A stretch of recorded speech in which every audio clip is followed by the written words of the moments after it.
Hello बच्चों, आज मैं आपसे जो बात करने वाला हूं शायद वो मेरी तरह की बात नहीं है, पर ये बहुत इंपॉर्टेंट बात है बिकॉज आपकी करिकुलम विटे में आपका ये बोर्ड्स के परसेंटेज बहुत अहमियत रखते हैं।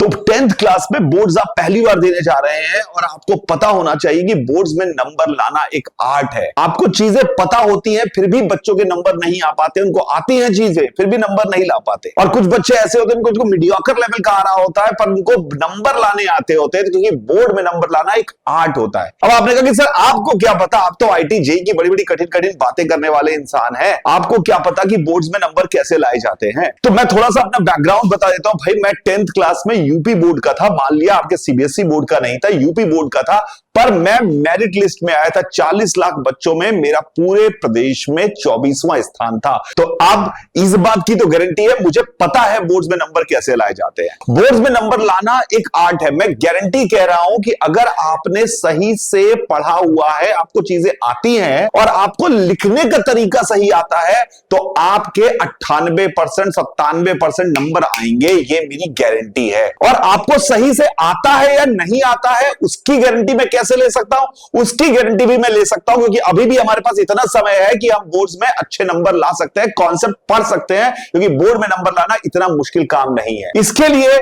मैं आपसे चाहता हूं कि आप मुझे बताएं कि क्या हम अपने इस चैनल पे आइजैक कॉस्मिक पे आपकी लाइव क्लासेस लें, जिसमें हम आपको सारे concept physics, chemistry, maths, English और सोशल साइंस के सारे कॉन्सेप्ट आपको सिखा दें और आपके नंबर आ जाए। तो अगर आपको ऐसा लगता है कि प्लीज सर ऐसा कर दो, बिना बकवास किए, बिना टाइम बर्बाद किए हुए आप पढ़ने को तैयार हैं, तो हम रोज आपके साथ आकर इस चैनल पर ऐसा कर सकते हैं। तो कैसे लाने हैं 95 से 97 98% नंबर, उसके लिए मैं आज आपको एग्जाम्पल के थ्रू समझाने की कोशिश कर रहा हूं। यहां पर बहुत इंपॉर्टेंट है कि यहां पर मैं बात आज कॉन्सेप्ट की नहीं कर रहा हूं, मैं यहां पर बात करने वाला हूं art of writing your solution. कैसे बोर्ड के पेपर में अपना सॉल्यूशन लिखेंगे। तो उसके लिए मैंने क्या किया, मैं आपसे जो मैंने बात कर रही है 10th बोर्ड में, इसकी बात करने वाला हूं। आज मैंने क्या किया, मैंने एक सवाल लिया। मैंने ये सवाल आपके 10th क्लास के बोर्ड में लास्ट ईयर आया था। इस सवाल के बारे में मैं चर्चा करने वाला हूं कि इसके आंसर कैसे लिखे जा सकते हैं। मैं 3 जस्ट अबव एवरेज बच्चों की बात कर रहा हूं जिनको आता है, तीनों को ही आता है, पर तीनों को आना एक अलग बात है और बोर्ड में नंबर आने की अलग बात है। तो मैं पहले बच्चे की बात, मैं उस बच्चे की तो भी बात ही नहीं कर रहा हूं कि जिसको नहीं आता, क्योंकि ये तो मेरी गारंटी है कि आता तो आपको होगा अगर आपने हमारी वो लाइव क्लासेस के लिए वोट किया और हमने वो लाइव क्लासेस लगाई, तो इसकी तो मैं गारंटी ले सकता हूं कि आपको आता तो होगा। अब बातें लिखेंगे कैसे, क्योंकि लिखना एक आर्ट है। मैं 3 बच्चे लेके चल रहा हूं, उनकी मनोभावना और स्थितियों को समझाने की कोशिश कर रहा हूं कि कैसे उन्होंने आंसर दिया होगा। तो पहला बच्चे की बात करते हैं। ये बच्चा, इसको भी आती है सारी चीजें, लेकिन इसने आंसर लिखा ये, इसने आंसर लिखा ऐसे। आपको दिखाई दे रहा होगा इसका आंसर। वो सवाल जो था उसने पूछा गया था, पहले पार्ट में पूछा गया था कि in which one of the following cases mirror will form a diminished image of the object, justify your answer. तो अब आपको अगर डिमिनिश्ड इमेज बन रही है तो आपको ये पता है कि ऑब्जेक्ट जो है वो सेंटर और इंफिनिटी के बीच में रखा होगा, तभी उसकी डिमिनिश्ड इमेज कहां बनेगी, डिमिनिश्ड इमेज उसकी बनेगी फोकस और सेंटर के बीच में। तो यानी केस 1 में ही दिख रहा है फोकल लेंथ 20 है, ऑब्जेक्ट डिस्टेंस 45 है, इसका मतलब है सेंटर के आगे रखा गया है, तो इमेज बनेगी। फील तो आ गया, समझ में आ गया, आपको आता है। पर पहले बच्चे ने कैसे आंसर लिखा। सेकंड पार्ट क्या पूछा गया है, केस 2 की 2 प्रॉपर्टी के बारे में बताइए, इमेज के बारे में, और तीसरे केस में दिया हुआ है नेचर और साइज ऑफ द इमेज के बारे में बताइए और डायग्राम से जस्टिफाई करिए। तो इस बच्चे ने आंसर कैसे लिखा, इसने कहा ये बहुत सोते हुए गया हुआ था। पहले तो स्टार्ट किया उसने काले पेन से लिखना,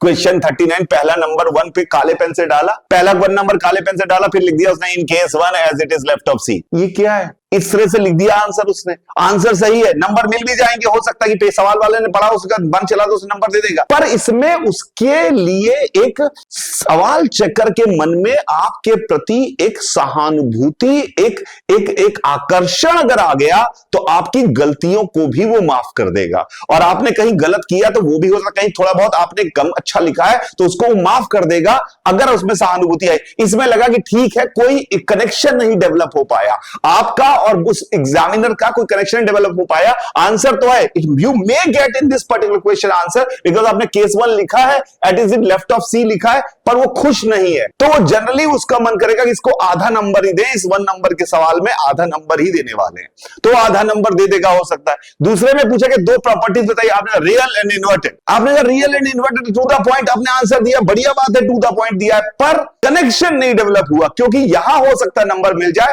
पर आगे नंबर नहीं मिलेगा। और तीसरे में रे डायग्राम उसने ऐसे रफ पेन बिना पेस्का ना इसने यूज किया कोई स्केल, ना इसने कुछ किया, इसने सीधे रैंडम से ऐसे सीधे डायग्राम बनाया और आंसर बना दिया और कहा कि इमेज की 2 प्रॉपर्टी इरेक्ट एंड लार्ज लिख के चला आया। तो इरेक्ट एंड लार्ज लिख के चला आया, उसको लगा बात तो बता दी मैंने, ठीक है, हो गया काम, इसका काम खत्म, उसका मेरा पेपर तो ठीक हुआ, मैंने सब सही किया, पर शायद इसके इस 4 नंबर में उसको नंबर जो मिलने वाले हैं मास्टर जी कहेंगे 2 दे दे या 2.2 आउट ऑफ 4 इसको मिलने वाले हैं, इसको 2 या 2.5 नंबर मिल जाएंगे, इससे ज्यादा नहीं मिल सकते। बहुत खुश हुआ तो 2.5 नंबर दे देगा कि ठीक है सही तो है, पर 2.5 नंबर से ज्यादा अच्छा नहीं है। अब आया ये बंदा, ये है सुपर कमांडो ध्रुव, मतलब बढ़िया, जो नंबर बोर्ड में नंबर 1 आने वाला है। उसने क्या किया, उसने प्रॉपर लिखा, पहले लाइन खींची, क्योंकि उसको पता है कि लेफ्ट साइड ऑफ पेपर जो है वो थोड़ा सा खुलने में दिक्कत होती है, तो स्टार्ट से कहां से करना है।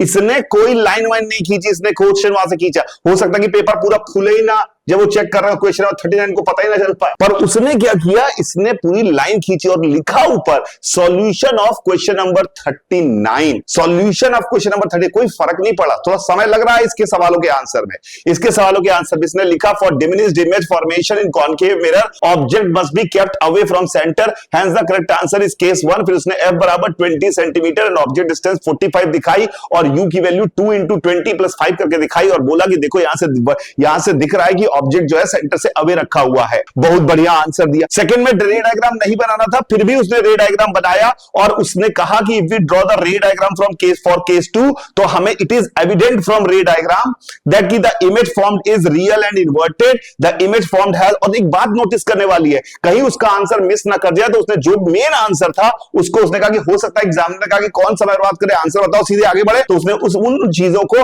ब्लैक और मार्क आउट करके रखा हुआ है। यहां पे इसको real and inverted same size as object, ये जो लिखा हुआ है इसने इसको ब्लैक कर दिया है ताकि उसका आंसर, जो अगर किसी को टू द पॉइंट भी देखना है तो वो देख ले। और इसने कनेक्शन डेवलप कर लिया, इसने एग्जामिनर के साथ, कॉपी चेकर के साथ कनेक्शन डेवलप कर लिया कि ये बच्चा तो बहुत बढ़िया है यार, पसंद आ गया। कॉपी चेकर का दिमाग इसी तरह से काम करता है।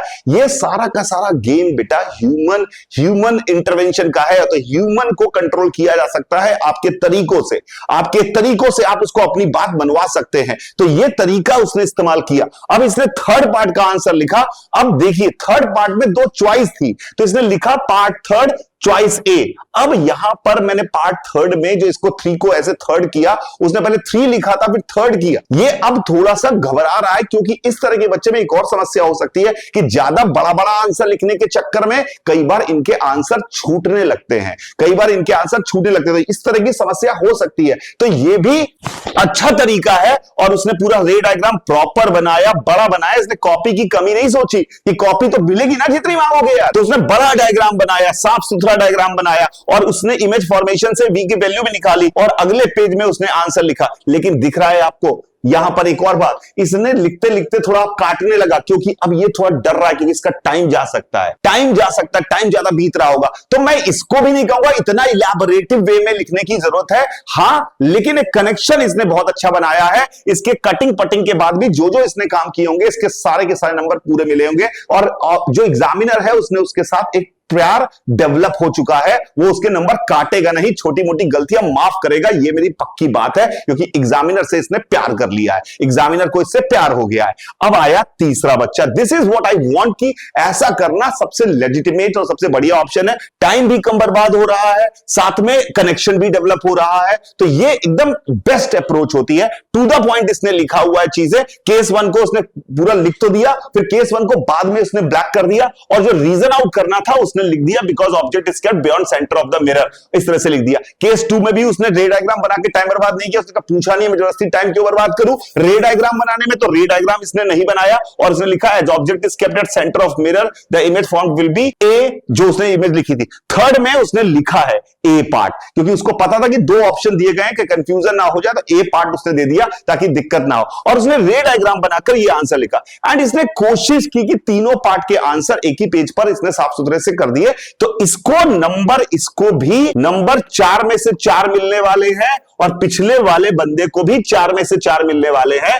तो मेरा ये मानना है, वैसे तो आप सेकंड नंबर वाले बंदे जैसा कर सकते हैं, इतना बड़ा पेपर नहीं आता, अगर आप ध्यान से सबको आती हुई चीजें होंगी तो आप सेकंड नंबर वाले बंदे की तरह कर सकते हैं पूरा का पूरा पेपर, अगर आपकी चीजें दिमाग में बैठी हुई है, आपको सब कुछ ढंग से आता है। नहीं तो ये वाला बंदा, अगर आपको सोच सोच के करना है तो ये वाला बंदा भी बेस्ट है, इसको भी 4 में 4 मिल रहा है, उसको भी 4 में 4 मिल रहा है। तो आपको मैंने ये तरीका जो बताया लिखने का, इसमें हाँ ऑब्वियसली रे डायग्राम, जो डायग्राम था मैं पेंसिल से भी बना सकता था, ये रे डायग्राम पेन से ही बना सकता था, तो दोनों ऑप्शन है, ऐसा नहीं है, कोई नहीं आपसे इतना फर्क पड़ रहा है कि पेंसिल से ही बना होना चाहिए, सुंदर दिखना चाहिए। कई बार क्या होता है, पेंसिल आप लेके चले गए, आप पेंसिल 2H लेके चले गए, हार्ड वाली पेंसिल, आपको हार्ड वाली पेंसिल से लिखा, उसका बोल्ड वाली पेंसिल नहीं, आपको पता है ना H और HB और H2B ऐसी पेंसिल्स आती हैं। तो अगर इमेज डायग्राम आपको सुंदर बनाना है तो आप अगर पेंसिल से बनाना चाहते हैं तो बनाइए पेंसिल से, लेकिन बी बोल्ड पेंसिल इस्तेमाल करिए।